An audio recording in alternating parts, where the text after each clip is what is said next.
আমি বাড়ি যাবো না বাবা, আমার ছেলে মেয়ের দরকার নেই। আমার নরম ছেলে, যে ছেলে মানে তুমি ভিক্ষা করা হয়ে গেল, ভিক্ষা করে এই কেটে চাল হয়েছে, আমাকে বলে রাস্তাঘাটে আমি যখন লোকের বাড়ি চেয়ে আনি।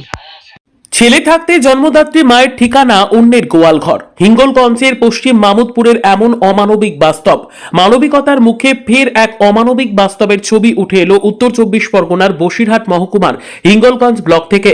হিঙ্গলগঞ্জ গ্রাম পঞ্চায়েতের 102 নম্বর বুথ এলাকার পশ্চিম মামুদপুর গ্রামের বাসিন্দা কাঞ্চন মিস্ত্রি, যার বয়স 80-র কোঠায়। আজ নিজের ছেলে মেয়ে থাকা সত্ত্বেও আশ্রয় নিয়েছেন অন্যের গোয়াল ঘরে। তার ছেলে মেয়ে বৌমা কেউ দেখে না, যার ফলে পাড়ার লোকও কেউ দেখে না, পার্টি কেউ জায়গা দেয়নি। তাই আমি, আমার একটা ভাঙা ঘর ছিল, সেখানে থেকেছি। জানা যায় স্বামী জীবিত থাকাকালীন মাত্র এক ছেলেতে ঘরে দিন কাটাতেন কাঞ্চন দেবী, কিন্তু স্বামী মারা যাওয়ার পর থেকে ছেলে ও মেয়ের কাছে কার্যত অবাঞ্ছিত হয়ে পড়েন তিনি।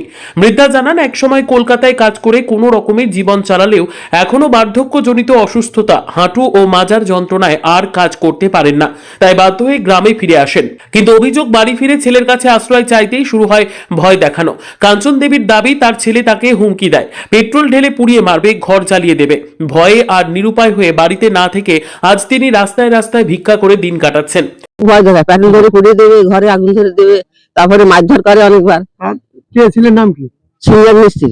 একজনই কি আপনি এখানে আশ্রয় নিয়েছেন? হ্যাঁ, তার বাড়ি আশ্রয় নিয়েছে। অরুন্ধু বেড়া বাড়ি। তারা কি দিয়েছে? হ্যাঁ, তারা দিয়েছে। ওরা ভাগ্যটা ভালো, আমি এখানে এই শীতকালে এখানে পড়ে আছি। আগুন দেখা সেখানে থাকতাম। আপনি? আমি চাইছি আমার ঘর বাড়ি একটু থাকুক, আমি যতটা বাঁচবো সেখানে থাকবো। অন্যদিকে সংবাদ মাধ্যমের সামনে বৃদ্ধার ছোট ছেলে শিবনাথ মিস্ত্রি সমস্ত অভিযোগ অস্বীকার করে বলেন, আমি মাকে আমার কাছে থাকতে বলেছি, আমি যা খাবো মাও তাই খাবে, কিন্তু মা আমার কাছে থাকতে চায় না। আমি কি বলো বলেন, মাকে তো আমি থাকতে বলি, মা তো আমার কাছে থাকে না। জমিন জায়গা সব আমার দিদিকে দিয়ে দিয়েছে। তবু মা কি বলবো, মা তো ফেলে দেওয়া যাবে না। মাকে বলি, মা তো আমার কাছে আসে না, বলে আমি ফেলে দিদি গালাগালি করবে, এই জন্য আসে না। এবার তো বিষয় আসা সব দিয়ে দিয়েছে, সবকিছু দিয়েছে, তাতেও আমি না আনে। কিন্তু তবুও মা, আমারও কষ্ট হয়, লোকের বাড়িতে পড়ে আছে, এটাই। এই মা ছেলের টানাপোড়েন নিয়ে একাধিকবার হিঙ্গলগঞ্জ গ্রাম পঞ্চায়েতের 102 নম্বর বুথের পঞ্চায়েত সদস্য এ নিয়ে বসাবসি করলেও কোনো স্থায়ী সমাধান সূত্র বেরোয়নি বলে জানিয়েছেন তিনি। ছেলে থাকতে, সন্তান থাকা সত্ত্বেও জন্মদাত্রী মায়ের আজ ঠিকানা অন্যের গোয়ালঘর। এই ঘটনা ফের প্রশ্ন তুলে দিল সমাজের মূল্যবোধ, পারিবারিক দায়িত্ব ও মানবিকতার উপর। রক্ত চান করবো, ওই জন্য কলকাতায় পালিয়ে গেছিল। তারপরে কলকাতাতে এসে আমাদের কাছে জায়গা জমি সব বিক্রি করে দিল। মেয়ে তো টাকা পয়সা সব তো নিয়ে গেছে। মেয়ে তো দেখেনি। ছেলে বলে কি, মা আসুক, মা রক্ত চান করবো। এই জন্য আপনার বাড়িতে আশ্রয় দিলেন? হ্যাঁ। আপনার নাম কি? মেয়েরা অবস্থা হয়। অন্য কোনো কর্তৃপক্ষকে জানিয়েছে? কর্তৃপক্ষ কি জানাবে, উনি তো সব জানিয়ে রেখেছেন। এখন বিচার টিচার করেছেন সদস্য, সব পার্টির লোকজনকে। তারা বিচার টিচার করেছিল জানি, কিন্তু বিচার করে কোনো সফল হয়নি, কোনো বিচারও হয়নি।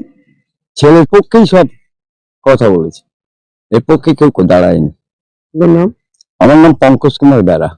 আরে বাড়ি ঘরে যা আছে গ্রহণ করবে, আমার কিছু দিতে হবে না। বৌদি মাটি থাকলে আমার থাকবে, বৌদি থাক মার মতন লোক। তখন আমি অরবিন্দের সাথে কাজ করতে যে রোগরা রান্না জোগড়া করতে গেলাম। আপনার বাড়ি আশ্রয় দেয় না?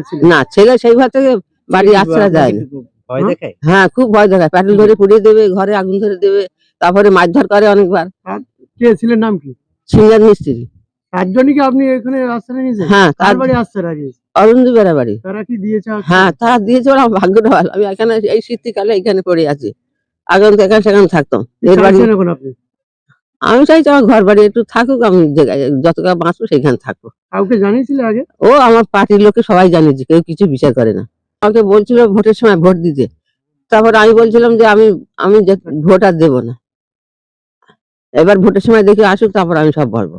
তোমরা আমার পায়ে ধরেছে, আমাকে বৃদ্ধ ভাতারের জন্য পায়ে ধরেছি। তারপর ওই বিধবা ভাতা আপনি পান না? না, তারপর ওই যে সেই ওই হাঁড়ি কুড়ি দিয়েছিল, তাও চেয়েছিলাম, দেয়নি। কোনো কিছু দেয়নি পার্টি থেকে আমাকে।